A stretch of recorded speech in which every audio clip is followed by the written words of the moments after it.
गंगा बहता है उस देश के हम वासी हैं। सावन के मस्त महीना में शिव जटा खोल के नाचे हैं। सावन के मस्त महीना में शिव जटा खोल के नाचे हैं।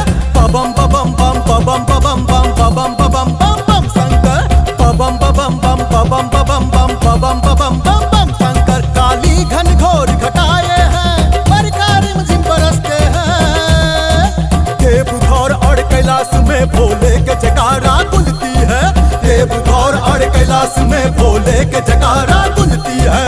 पबम पबम बम पबम पबम बम पबम पबम बम बम शंकर पबम पबम बम पबम पबम बम पबम पबम बम बम शंकर।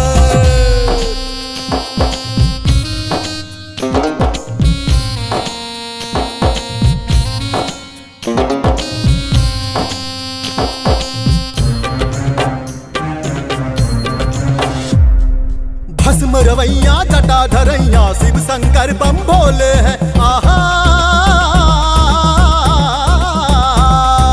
भस्म रवैया जटा धरैया शिव शंकर बम भोले हैं। गले विराजे सर्प के माला भोले मेरे निराले हैं। भोले मेरे निराले हैं जी भोले मेरे निराले हैं। भस्म रवैया जटा धरैया शिव शंकर बम भोले हैं। गले विराजे सर्प के माला भोले मेरे निराले हैं।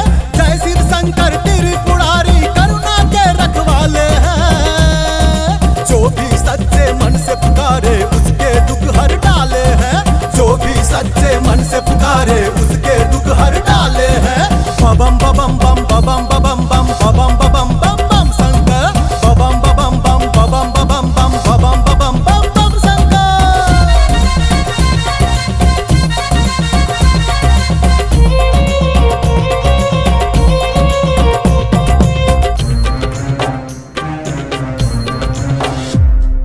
भांग धतूरा का प्याला मेरे शिव जी भोले भाला है। आहा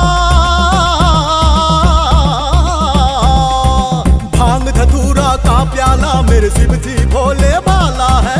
जटा से निकली गंगा माँ पावन निर्मल ये धारा है। पावन निर्मल ये धारा है। पावन निर्मल ये धारा है। भांग धतूरा का प्याला मेरे शिव जी भोले भाला है। जटा से निकली गंगा माँ पावन निर्मल ये धारा है। कैलाशपति जगत के